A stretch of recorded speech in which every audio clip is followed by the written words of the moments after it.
Yes, sir. What it do, gang? We live, we back, man. Welcome back to the Golden Goose DFS show on this lovely Friday morning, evening, or afternoon, whenever you listen to this. Hope it finds you in great spirits. You know I'm here to bring you another edition of the starting five for DraftKings and FanDuel. So we're gonna chop it up for you. But before we do that, you know it's a lineup review. Going on my best lineups from yesterday's slate. Alright, let's get into it, man. If you're new to the channel, you stumbled to the right spot, man. It's the best kept secret in daily fantasy sports, man. The Golden Goose DFS show. Hit that subscribe button. Turn your notification bells on, man. You won't be sorry. You definitely want to be here when all the videos drop, alright? And listen, you know what I need you to do, man. It's Friday. Let's get your weekend off to a great start, man. Hit that like button. If you hit that like button, I'm pretty much gonna guarantee you're gonna have a great weekend, man. Everybody hit that like button. You're gonna have a good weekend. I'm blessing you right now, man. You're gonna have a great weekend. Hit that like button, all right? Also, man, if you want to go into a little more further detail to what I do, you need help with your single entry, or you're interested in starting 20 maxing or joining 20 maxing, all that, whatever the case may be, man, you just looking to get a part of a community and get a little help or get a little deeper dive in your process, whatever the case may be, hit that Patreon link down below, man. Come on over to the fam and chop it up with us every day in the Discord where you get me breaking it down for you, showing you the plays I'm heavy on, the one what my single entry look like, all of that, man. You get me in the Patreon is what you get, helping you build better lineups. All right, let's get to it. Last night, DraftKings was a break-even night. Won a little bit of money on FanDuel. Best lineup right here. This is the $1.20 max, as you can see. Jamal Murray at the top at 12% on, gave us 42 fantasy points. I told you yesterday in the video, wanted to look at that game a little bit, look at some of the pieces around the Joker, like Michael Porter Jr., Jamal Murray. Just wanted to get some ancillary pieces in case it was a blowout. You know, we like to look to the secondary pieces, but Detroit actually hung in this one for a good while, man. They was in the game, so it wasn't the actual blowout that we was looking for. We thought it could be, but still solid from Jamal Murray at 7,700. Didn't destroy you, but definitely wish we could have got a little more from him. Joe Ingles, 21 fantasy points here. Just kind of wanted to pay up here, and Ingles and Connaughton was those Milwaukee guys were looking like some of the better values. And there was another spot that I was hoping they could blow him out, and guys like Ingles and Connaughton get more run out there without the starters, but did not happen here. As the Bucks take an ugly loss here to the shorthanded Pacers. Did not see that coming. But Ingles at 17% gave you 21 fantasy points. Just okay at 4-2. Pat Connaughton was the better player at 3-7, gave you 25 fantasy points. Nice outing from him. Jordan Nwora, I was just heavy on Nwora, especially once I saw him starting. 32 fantasy points here. Very solid outing from him as well, man. Almost double fell, one rebound short here, but definitely will take that at 4,700.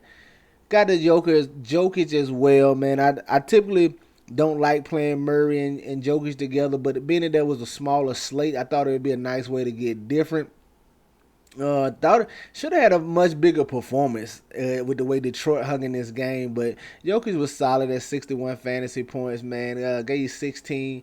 I mean, 61 fantasy points, 16% ownership. So finished one assist side of another triple double, man. It's just a joker. TJ McConnell, everybody's chalk. If it wasn't, it should have been. Once I got that Halliburton news out, I was 100% TJ McConnell. My heaviest guys were T.J. McConnell, Bobby Portis, and Jordan Nwora. Those were three plays I was heaviest on. T.J. McConnell, 31%, 43 fantasy points. I mean, I wanted to go there 100% T.J. McConnell because we've seen this story before. Halliburton out, Nembhard starting, but McConnell comes off the bench and plays big minutes.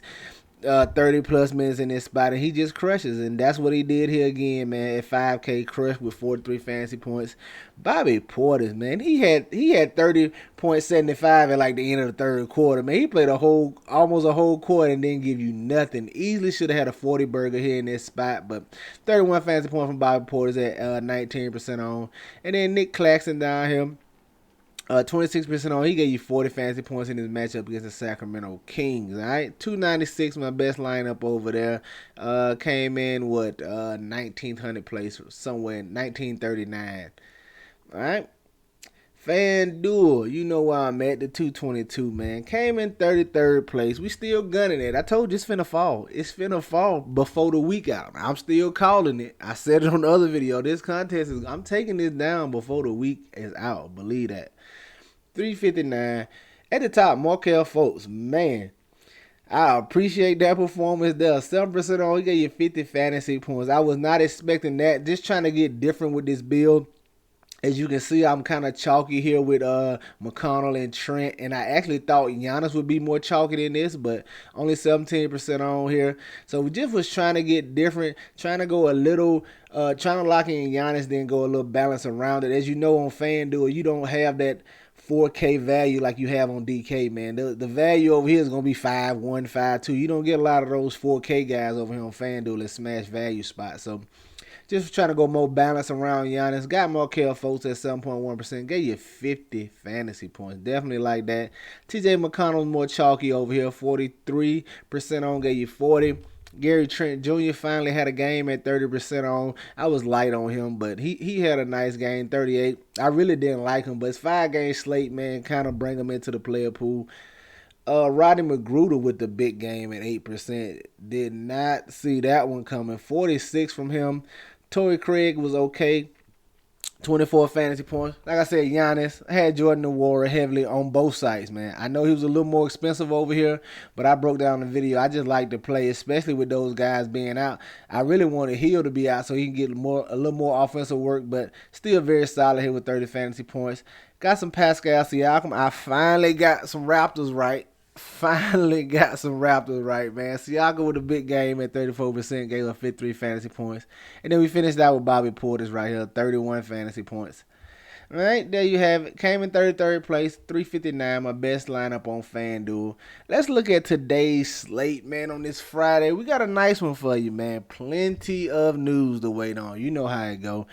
Everything could look completely different by lock. But one thing that probably ain't going to look different is my point guard, Trae Young, 9,500. Like Trae in this spot. Love the game. Love the matchup, man. This game is a 247 total. And the spread is a 1.5 points, man. Vegas expecting this to be a shootout. You definitely going to want to get some pieces of this. And I'm looking at Trae Young at 9.5. He's been heating up, getting ready to push the Hawks into these playoffs. He coming into his groove, man. I guess they still trying to find a way with this Quinn Snyder offense. I don't like how it's looking for DeJounte Murray, but he's in play. That's just a side note, man. DeJounte Murray hasn't looked aggressive. He hasn't been attacking. I don't know if it's the offense of Quinn Snyder, like I said, or just Trae Young taking more of the usage back and really trying to lead the team here. So, but I like Trae Young at 9,500. Love this matchup.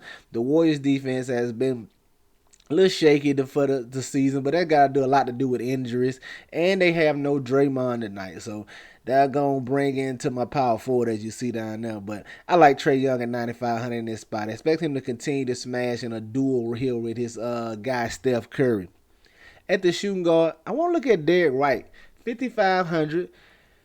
Minutes was down the past couple of games, but I'm not worried about that too much. He's a guy who's seen 30-plus minutes consistently this year and played very well. And you add in the bonus that Jason Tatum is questionable. If he misses, I'm definitely going to love Derek White, and you know that's going to bring Jaylen Brown into play. So definitely going to need an eye on that Tatum news. But Derek White is in play regardless, man. He's been seeing 30-plus minutes, like I said, typically this season. Not so much the last two games, but he's been playing well, and I don't expect that trend to continue. And like I said, if Tatum is out, he's going to be a smash spot at 5,500. At the small forward, I want to look at Brandon Ingram. 8,100, saw him make his return, have a nice game, filled up the stat sheet, and now you get a juicy matchup against the Houston Rockets. Man, he should be able to score at will against this Rockets team, man. That defense over there leaves a lot to be desired. I expect Brandon Ingram to work himself back into form. He'll get every shot he wants. You know he's the alpha over here, especially with no Zion, man. Give me some Brandon Ingram in this matchup against the Houston Rockets. At the power forward, we're going to look at Jonathan Kuminga. Probably everybody's chalk today, but it's a large slate, so he shouldn't get too high on, but definitely expect him to garner some ownership with no Draymond Green. He's smashed in these spots so far this season.